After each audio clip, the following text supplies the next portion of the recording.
আল মাহমুদ প্রেম, প্রতিবাদ আর বাংলার কবি। এই মানুষটার কবিতায় ছিল গন্ধ, ধান, মাটি, নারীর চুল আর জ্বলন্ত নদীর সোদা গন্ধ। নাম আল মাহমুদ। তিনি লিখেছেন, লোকটা কি খেজুর পাতায় আগুন ধরায়, তবু রমণী ছাড়ে না। এই একটুখানি কবিতায় ছিল মানুষ আর মাটির গভীর প্রেম। সোনালী কাবিন শুধু কবিতার বই নয়, এটা ছিল বাংলার হৃদয়ের ব্যাখ্যা। একাধারে প্রেমিক, একাধারে যোদ্ধা।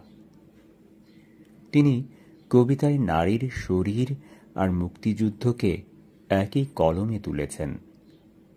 আল মাহমুদের ভাষা ছিল পুরনো কিন্তু ধারালো। তিনি ছিলেন নবজাগরণের শিকড়ের কবি।